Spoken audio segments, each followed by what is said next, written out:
Dear students, चलिए start करते हैं क्लास 12th के लिए सब्जेक्ट केमिस्ट्री को पढ़ना। जैसा कि जानते हैं आप, केमिस्ट्री में हम लोग लास्ट वाले चैप्टर कार्बनिक रसायन, ऑर्गेनिक केमिस्ट्री के लास्ट वाले चैप्टर को पढ़ रहे हैं, दैनिक जीवन में रसायन। जैसा कि जानते हैं, पिछले क्लास में हम लोग एंटी हिस्टामिन के बारे में पढ़ा था। चलिए आज हम लोग पढ़ते हैं परिरक्षक के बारे में। तो टॉपिक्स बनाएंगे परिरक्षक, ठीक है। इसको इंग्लिश में बोलते हैं प्रिजर्वेशन, ठीक है। तो टॉपिक बनाएंगे प्रिजर्वेशन, उसके नीचे एरो देंगे, लिखेंगे फर्स्ट एरो देकर वे रसायन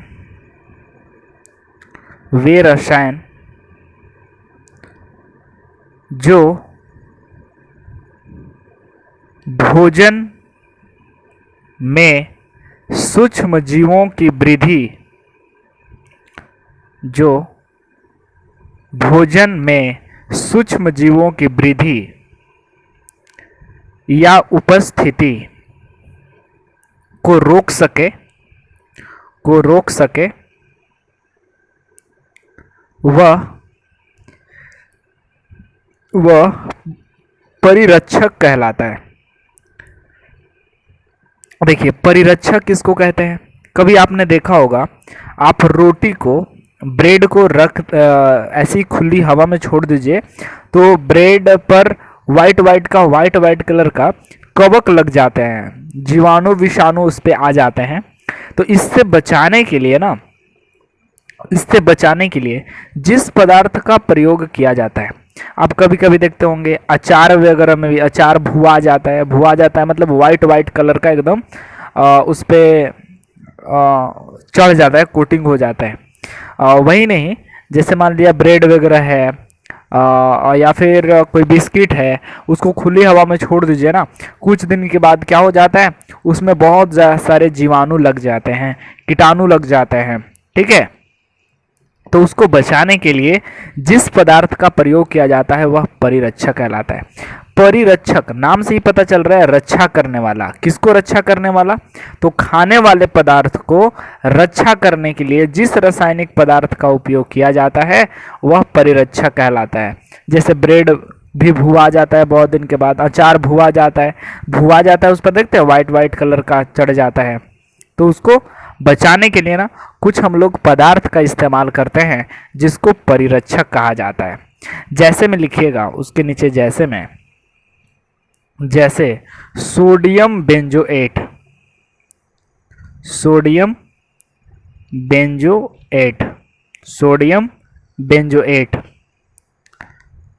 सिट्रिक अम्ल और प्रोपिल गैलेट। जी हाँ, तो आप देख पा रहे होंगे सोडियम बेंजोएट, सिट्रिक अम्ल, प्रोपिल गैलेट, ये सभी वैसे रासायनिक पदार्थ हैं जिसको अगर ब्रेड को में अगर सोडियम गैलेट को मिलाकर अगर रख दिया जाए वो भोजन खराब नहीं होगा। यानी कि ये जैसे में जो लिखे हैं कंपाउंड, ऐसे पदार्थ हैं, ऐसे यौगिक हैं जिसकी सहायता से, जिसका उपयोग करके हम लोग भोजन को खराब होने से बचा सकते हैं, ठीक है। उसके नीचे लिखेंगे नेक्स्ट एरो देकर, परिरक्षक के दो मुख्य प्रकार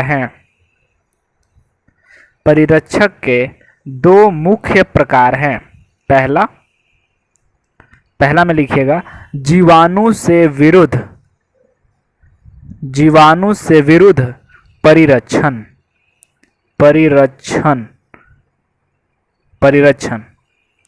जीवाणु से विरुद्ध परिरक्षण। दूसरा में लिखेंगे ऑक्सीजन से विरुद्ध परिरक्षण।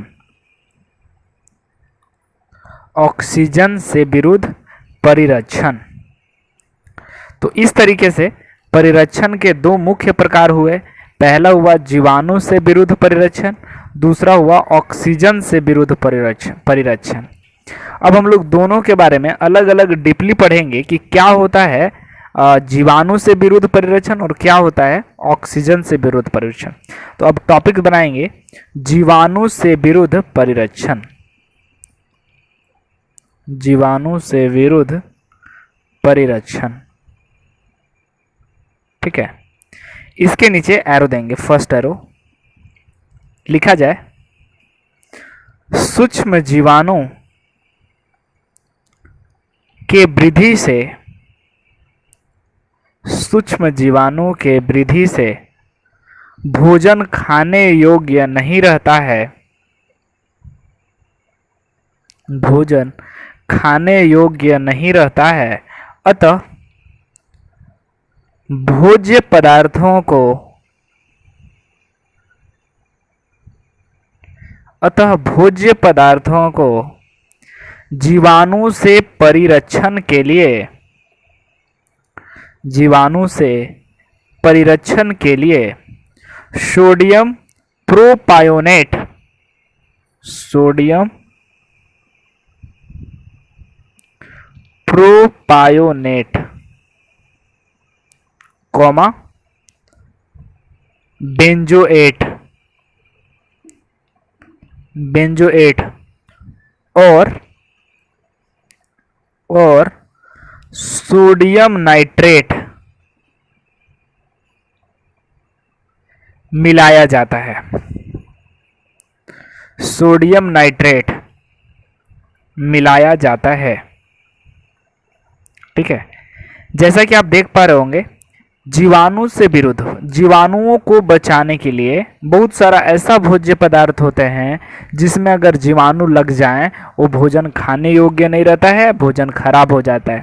तो उसको परीक्षण के लिए, जीवाणु से परिरक्षण के लिए, जीवाणु से बचाने के लिए हम लोग किसका किसका इस्तेमाल करते हैं, तो सोडियम प्रोपायोनेट, बेंजोएट और सोडियम नाइट्रेट, इनका उपयोग करते हैं जीवाणु से बचाने के लिए।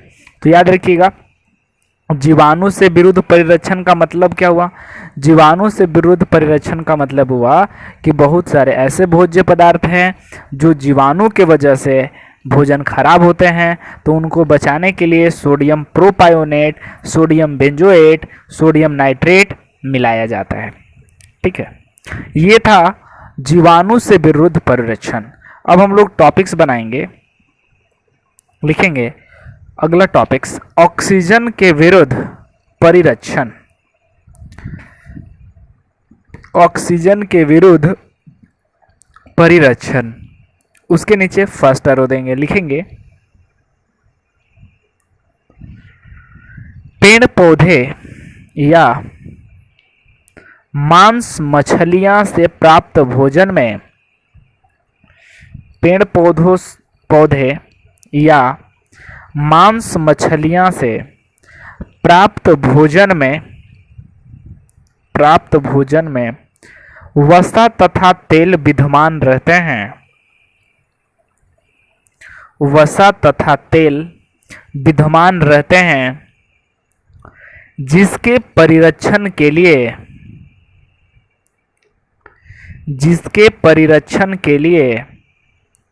जिस रासायनिक पदार्थ का व्यवहार किया जाता है, जिस रासायनिक पदार्थ का व्यवहार किया जाता है वे ऑक्सीजन के विरुद्ध परिरक्षण कहलाते हैं, ऑक्सीजन के विरुद्ध परिरक्षण कहलाते हैं। जी हाँ, जैसा कि आप देख पा रहे होंगे जीवाणु से विरुद्ध का मतलब क्या हुआ कि जीवाणुओं से बचाने के लिए, लेकिन याद रखिएगा ऑक्सीजन को सूचित करते हैं ओ से। ऑक्सीजन के विरुद्ध का मतलब क्या हुआ कि कौन से भोजन को ऑक्सीजन से बचाया जा सकता है, जिसको पेड़ पौधे से प्राप्त किया जाता है, जैसे रोटी, दाल, चावल, ये सब कहाँ से प्राप्त होता है भाई, पेड़ पौधे से। और वही नहीं, इसके साथ मांस मछलियाँ जैसे मछली, मुर्गा, अंडे, ये सब मांसाहारी होते हैं।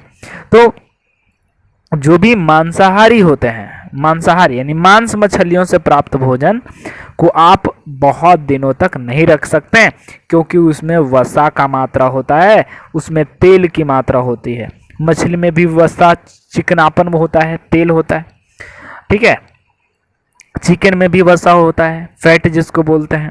तो कुल मिलाकर पेड़ पौधे से प्राप्त भोजन या मांस मछली से प्राप्त भोजन में वसा की मात्रा होती है, और इस वसा के मात्रा, तेल की मात्रा विद्यमान रहती है, जिसके लिए इसमें जो होते हैं इनको बचाया जाता है ऑक्सीजन से। ये भोजन क्या करते हैं, ऑक्सीजन से अभिक्रिया करके ये भोजन खराब हो जाते हैं, इसीलिए इसको बोलते हैं बासी हो जाना।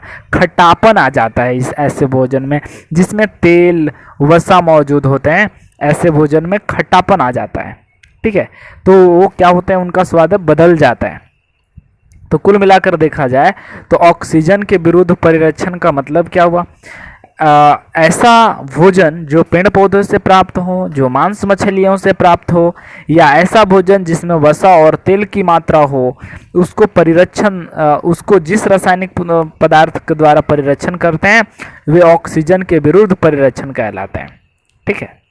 चलिए, तो कुल मिलाकर ऐसे भोजन को ना हम लोगों को ऑक्सीजन से बचा कर ही रखना जायज़ है। इसलिए ना हम लोग क्या करते हैं, बहुत सारे जो भी खाना वगैरह बनाते हैं उसको फ्रिज में डाल देते हैं। क्यों? क्योंकि वहाँ पे ऑक्सीजन नहीं पहुँचता है और हमारा भोजन सुरक्षित रहता है। तो कुल मिलाकर जिसमें वसा और तेल की मात्रा होता है वह उसे खुली हवा में नहीं छोड़ना चाहिए, ऑक्सीजन के साथ अभिक्रिया करके वो खराब हो जाता है भोजन, उसमें खटापन आ जाता है, उसमें स्वाद बदल जाता है, ठीक है। तो इसके लिए हम लोगों को क्या करना होगा, ऑक्सीजन से बचाना होगा। हालांकि आप जानते हैं ऑक्सीजन से 100% नहीं बचाया जा सकता है, क्योंकि हमारा वायुमंडल में ऑक्सीजन ही ऑक्सीजन है, ऑक्सीजन हमारे वातावरण में विद्यमान है, इसलिए हम लोग उसको 100% ऑक्सीजन से नहीं बचा सकते हैं। इसके लिए क्या किया जाता है, तो कुछ पदार्थ को उसके साथ मिलाया जाता है, जैसे प्रोपिल गैलेट, लेसिथिन, ये सब क्या है, रासायनिक पदार्थ हैं जिसको भोजन के साथ मिला दिया जाता है और फिर आप उसको रख देंगे, कभी खराब नहीं होगा। चलिए, तो कुल मिलाकर सेकेंड एरो लिखा जाए, ऑक्सीजन के विरुद्ध परिरक्षण में सेकेंड एरो में लिखा जाए, भोज्य पदार्थों को ऑक्सीजन से बचाना 100%, 100% संभव नहीं है। भोज्य पदार्थों को ऑक्सीजन से बचाना 100% संभव नहीं है, क्योंकि ऑक्सीजन हमारे वातावरण में विद्यमान रहते हैं। इसलिए खाद्य पदार्थों को ऑक्सीजन से बचाने के लिए,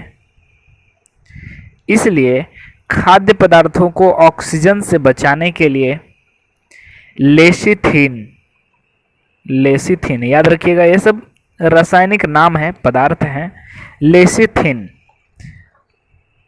प्रोपिल गैलेट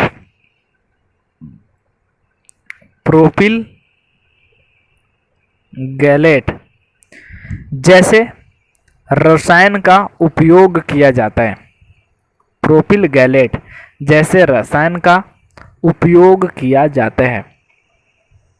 तो कुल मिलाकर देखा जाए तो लेसिथिन, प्रोपिल गैलेट क्या है, तो ये ऐसे रासायनिक पदार्थ हैं जो किसी भोजन में, भोज्य पदार्थों के संपर्क में मिला दिया जाता है तो वह ऑक्सीजन के साथ अभिक्रिया करके भोजन को खराब नहीं करता है। तो कुल मिलाकर ऑक्सीजन से बचाने के लिए भोजन में क्या मिलाया जाता है, याद रखिएगा, लेसिथिन और प्रोपिल गैलेट। वही अगर बात किया जाए तो जीवाणुओं से बचाने के लिए भोजन में क्या मिलाया जाता है, सोडियम प्रोपायोनेट, बेंजोएट और सोडियम नाइट्रेट, ठीक है, सिट्रिक अम्ल, ये सब हम लोग यूज करते हैं भोजन को खराब होने से बचाने के लिए। लेकिन किससे, तो जीवाणु से। ये किससे, तो ऑक्सीजन से बचाने के लिए लेसिथिन और प्रोपिल गैलेट, और जीवाणु से बचाने के लिए सोडियम प्रोपायोनेट, बेंजोएट, सिट्रिक अम्ल, सोडियम नाइट्रेट आदि, ठीक है। तो इस तरीके से अभी हम लोग आज पढ़े परिरक्षक के बारे में कि क्या है परिरक्षक। दोस्त अगले दिन, अगले क्लास में हम लोग पढ़ेंगे कृत्रिम मीठा अभिकर्ता कार्बोहाइड्रेट के बारे में, सुक्रोज, चीनी, माल्टोज, ये सब के बारे में पढ़ेंगे कि किस में सबसे ज़्यादा मीठापन पाया जाता है। तो कल हम लोग अगले क्लास में पढ़ेंगे मीठा के बारे में कि सबसे वह कौन सा पदार्थ है जिसमें मीठापन ज़्यादा आता है। ठीक है, तो दोस्त आज के लिए इतना ही, तब तक के लिए धन्यवाद।